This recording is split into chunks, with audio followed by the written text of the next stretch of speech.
Bonjour à tous, on se retrouve aujourd'hui pour une nouvelle vidéo.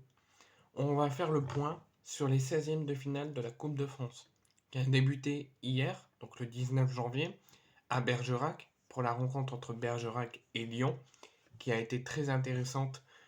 Et franchement, Bergerac était à ça d'éliminer Lyon et de se qualifier pour les 8e de finale. Mais malheureusement, suite à une action inacceptable et une décision inacceptable de l'arbitre, Lyon s'est qualifié 2-1 et sera au rendez-vous des huitièmes de finale au mois de février. Les 16e de finale ne s'arrêtent pas là, puisqu'ils vont continuer dès cet après-midi à partir de 17h30 pour le match entre Feyenoord et Montpellier, le match entre Trélissac et Brest, le match entre Rodez et Monaco, Bordeaux contre Nice, Le Puy contre Dunkerque, Valenciennes contre le Paris FC. J'ai fait une petite erreur, le match entre Feyenoord et Montpellier a été reporté suite à la neige. Donc il n'aura pas lieu aujourd'hui, mais ça sera Nantes-Laval, la première affiche de 17h30 et du multiplex de 17h30. Et cette première partie des 16e de finale se clôturera ce soir à Orléans, au stade Océane, pour le match à 20h45 entre Orléans et le Paris Saint-Germain. Il y aura une codiffusion avec beIN Sport et France 3. Donc ça, c'est les affiches, donc l'affiche d'hier et les affiches d'aujourd'hui, qui je répète sera donc Nantes-Laval, Trélissac-Brest, Rodez-Monaco, Bordeaux-Nice, Le Puy-Dunkerque, Valenciennes-Paris FC, et ça se clôturera ce soir entre Orléans et le Paris Saint-Germain. Le match entre Feyenoord et Montpellier a été reporté suite à la neige, et Nantes-Laval, qui était initialement prévu à 14h30 cet après-midi, aura lieu à 17h30. Les 16e de finale donc vont se poursuivre dès demain, dès le dimanche 21 janvier. Comme aujourd'hui, à partir de 17h30, entre un choc de Ligue 1, entre deux équipes de Ligue 1, entre Clermont et Strasbourg. Ensuite, Rouen, club de National, recevra Toulouse à 17h30.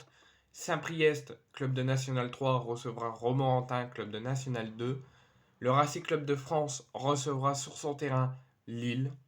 Châteauroux, club de National, recevra Le Havre sur son terrain à 17h30. Et enfin, ce qui clôturera les matchs de 17h30 de demain, Sochaux recevra sur son terrain le stade de Reims. À la fin de tous ces matchs, à la fin de ce multiplex de 17h30 avec ces 6 affiches, aura lieu à partir de 20h sur beIN Sport le tirage au sort des huitièmes de finale de la Coupe de France qui aura lieu au mois de février. Et ces 16e de finale ne se clôturera pas après Sochaux-Reims et après le tirage au sort, puisqu'il y aura une dernière affiche en codiffusion entre beIN Sport et France 3 avec le Stade Rennais qui recevra au Roison Park l'Olympique de Marseille à 21h05 juste après le tirage au sort des huitièmes de finale de la Coupe de France. Donc voilà toutes ces affiches qui auront lieu pour ces 16e de finale. Donc ça a commencé aujourd'hui, hier. Ça se clôturera dimanche soir pour Rennes-Marseille. Cette première partie des 16e de finale se clôturera ce soir au stade Océane à Orléans pour Orléans-Paris Saint-Germain. Donc voici tous mes pronos, tous ceux que je vois qui se qualifieront en 8e de finale. Pour Nantes-Laval, si on suit la logique, bon dans le football il n'y a jamais de logique, surtout en Coupe de France, mais si on suit la logique sur le papier, normalement Nantes devrait battre Laval et se qualifier pour les 8e de finale. Le match est reporté à une date ultérieure entre Feyenoord et Montpellier, mais je vais quand même vous dire mon pronostic. On peut s'attendre à une surprise de Feyenoord qui se qualifie en 8e de finale. Pour moi, ça peut se faire. Mais je vois quand même, si on suit la logique sur le papier, une victoire et une qualification de Montpellier. Trélissac-Brest, aucune inquiétude. Je vois haut la main la victoire et la qualification de Brest. Rodez-Monaco, le remake de l'édition dernière, de la saison dernière, où Monaco recevait Rodez toujours dans le cadre de la Coupe de France, et Monaco s'était incliné au tir au but, je crois, à Louis II, face à Rodez, et était donc éliminé. Donc c'est le remake, toujours à 17h30, mais cette fois-ci pas à Monaco, à Rodez. Donc, comme l'année dernière, la surprise est probable, avec Rodez, qui peut battre Monaco devant son public et se qualifier. Mais si on suit toujours le papier, normalement Monaco devrait se qualifier. Pourquoi je dis si on suit la logique sur le papier? Parce que dans le football, il n'y a jamais de surprise, surtout quand c'est la Coupe de France. Il y a beaucoup de clubs de Ligue 1 et clubs de Ligue 2 qui sont face à une équipe largement inférieure à eux qui parvient à ne pas se qualifier. Donc si on suit le papier, les clubs de Ligue 1 devraient passer, mais les surprises sont possibles. Bordeaux-Nice, c'est pas un club d'un championnat inférieur, c'est une division d'écart. Si on suit la logique, si on suit la division d'écart entre la Ligue 1 et la Ligue 2, Nice est plus armé et plus rythmé à battre Bordeaux et à se qualifier. Mais je ne sais pas. Si c'est mon cœur marseillais qui parle ou mon fan de foot, je sens une surprise dans cette rencontre et je sens une qualification de Bordeaux et une victoire. Peut-être pas facile, mais une victoire et une qualification de Bordeaux. Le Puy-Dunkerque, ça va être un match très serré. Trois divisions d'écart entre la Ligue 2 Dunkerque et le Puy Foot National 2, mais je vois une victoire et une qualification de Le Puy. Valenciennes Paris FC, ça va être très très très serré, mais je sens une qualification et une victoire du Paris FC.